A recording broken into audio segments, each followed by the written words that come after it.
A door clicks shut behind you, and your whole body votes danger before your mind even gets a ballot. Not because anything actually happened, not because you're dramatic, but because somewhere inside you, an old alarm system is still pacing the hallway like a guard dog that never learned the war ended. That's the part people don't understand about PTSD. They think it's an emotional storm, tears, panic, flashbacks like movie scenes.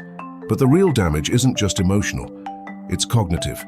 It rewires the part of you that decides what's real, what's safe, what's worth believing. It doesn't just hurt your feelings. It bends your truth detector like a compass left too close to a magnet. And then everyone around you starts insisting, north is over there, while your compass keeps pointing into the trees. And you're not lying. You're not stubborn for fun. You're navigating with damaged instruments. Micro scene 1. You're in a grocery store. Fluorescent lights. The kind of aisle music that sounds like a smile with no person behind it. Someone bumps your cart. They don't even look at you, just drift past like it's nothing. A normal brain shrugs. A traumatized brain does something else. It grabs that moment like it's evidence. It file stamps it into a folder called "People are careless," or "People don't see me," or worse, "People are dangerous." Your body tightens, your eyes narrow, you start scanning, not for snacks, for exits. And then later someone says, "Relax, it wasn't a big deal." But what they're really saying is, "Please use my nervous system instead of yours." And you can't, because your nervous system has been trained like a bloodhound to find smoke even when the fire is already out. This is hypervigilance, but not the way people casually say it. Not, "I get anxious sometimes." Hypervigilance is living with an internal security team that assumes every new face is a possible intruder. It's your attention stuck in permanent night shift. It's your mind running risk assessments the way a corporation runs quarterly reports, except the numbers are feelings, and the CFO is fear. Here's the core problem. The traumatized brain chooses the familiar over the safe. Read that again, slowly. It doesn't choose the best outcome. It chooses the most predictable one. If you grew up in chaos, your brain learned the rhythm of chaos.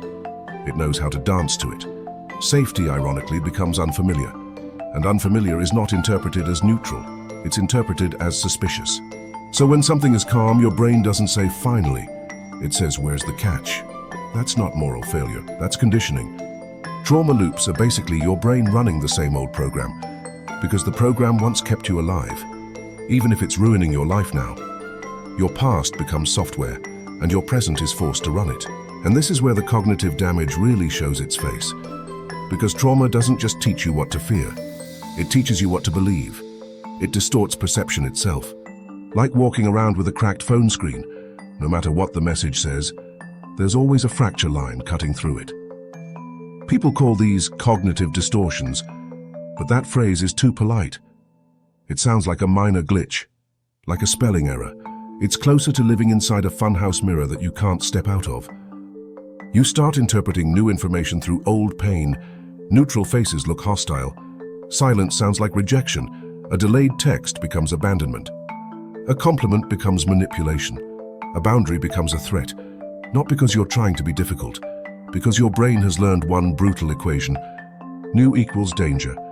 And once new becomes danger, learning becomes a threat. That's where epistemic closure comes in. Epistemic closure is when the mind stops receiving new information. Not because it's unintelligent, not because it's lazy, but because every new piece of data feels like a hand reaching into your chest. Think about it. Learning requires vulnerability. It requires admitting I might be wrong. It requires letting something unfamiliar touch your reality. But trauma teaches you that unfamiliar touch is how you get burned. So the mind protects itself by shrinking its world. It builds walls around what it already knows, even if what it knows is poison. This is the part that looks like stubbornness from the outside.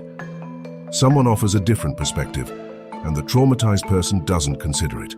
They flinch from it. They argue, deflect, dismiss, nitpick, or go cold.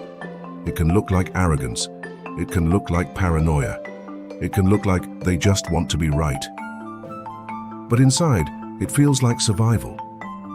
Because changing your beliefs means reopening the case files. It means revisiting memories your body would rather keep sealed. It means risking disappointment again. It means risking trust again. So the brain chooses closure. It chooses certainty, even if certainty is dark. Better a familiar cage than an unfamiliar open field. And people will say, but the truth is obvious.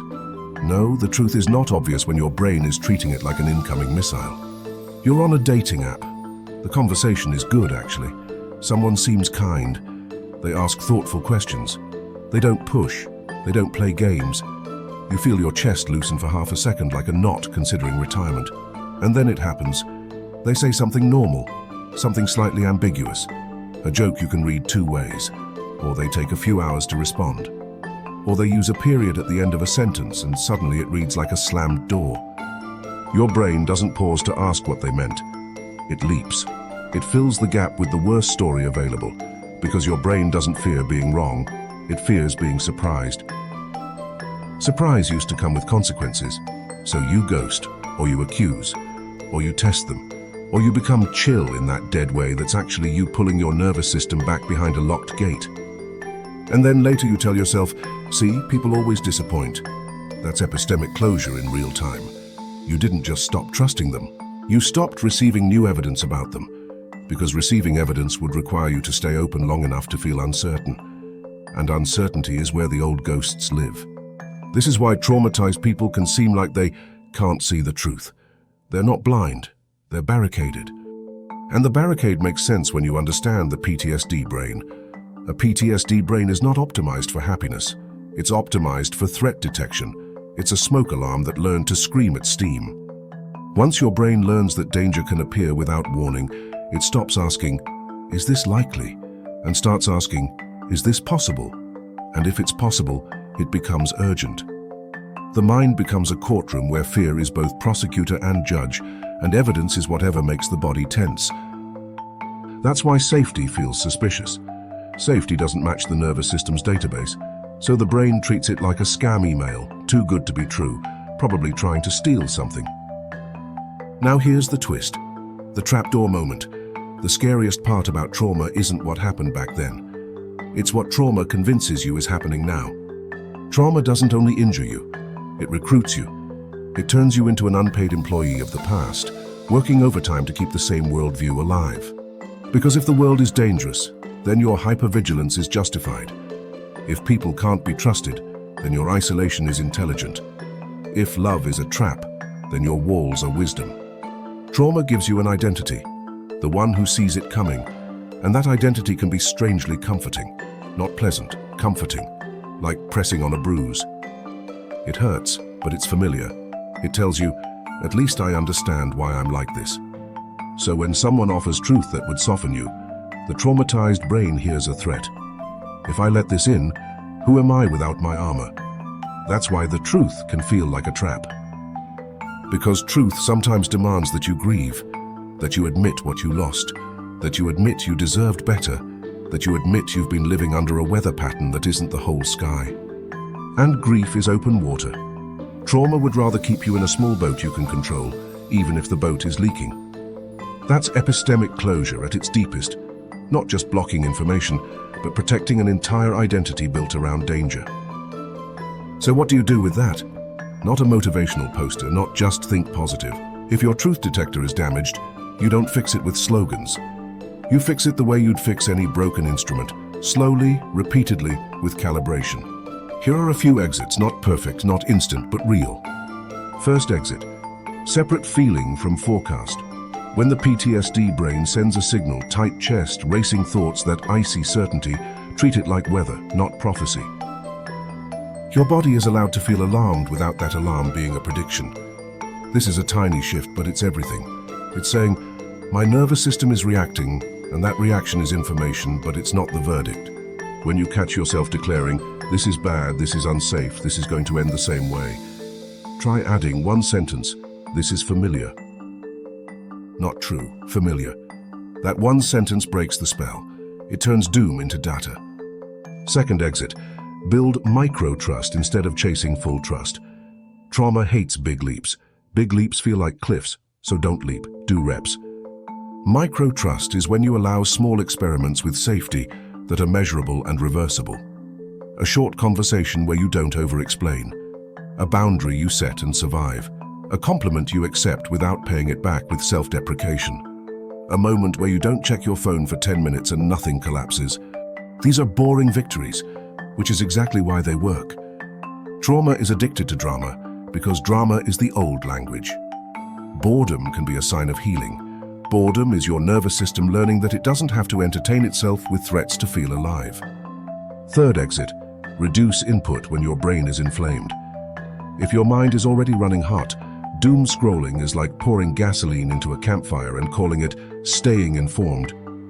Endless feeds, hot takes, outrage cycles, catastrophe headlines. This is not knowledge, it's nervous system vandalism. Attention hygiene isn't a wellness trend, it's cognitive survival. If epistemic closure is the brain shutting down new information because everything feels dangerous, then you have to control what new information even reaches you. Curate your inputs like you're protecting a healing wound. Because you are. When your brain is calmer, it can reopen the gates. And one more thing, maybe the most compassionate truth in all of this. People with PTSD aren't refusing truth because they love being wrong. They're refusing truth because their body associates openness with pain. They're not choosing lies. They're choosing what feels survivable. So if you're the person living with this, stop calling yourself broken like it's your personality. You're patterned. You're conditioned. Your system learned a strategy, and now it's overusing it. And if you're someone trying to love a person like this, understand that arguing facts rarely works. You can't debate someone out of a threat response. You can't logic your way past a nervous system that believes it's under attack. You offer safety and consistency, in small promises kept, in predictable kindness, in not punishing them for flinching, while still not letting the flinch run the relationship. Because here's the quiet tragedy of the PTSD brain. It becomes so good at surviving that it forgets how to receive. It confuses peace with the moment before the storm. It reads love like fine print. It treats the future like a courtroom and the present like a crime scene. And the whole time it thinks it's being smart. The truth is it's being loyal. Loyal to an old version of reality that once required armor. But armor has a cost. It blocks arrows and it blocks touch. So here's the last image I want to leave you with. Your mind is a radio and trauma messed with the dial. Now every station comes in as static, even the ones playing gentle songs. Healing isn't finding the perfect truth. Healing is learning to tune again, slowly, patiently, without ripping the knob off when you don't like what you hear. And if any of this hit too close, if you recognized yourself or someone you love, I want you to sit with one question, one that's uncomfortable for a reason. When you say, "I'm just being realistic," are you actually describing reality? Or are you describing the world your fear needs you to live in?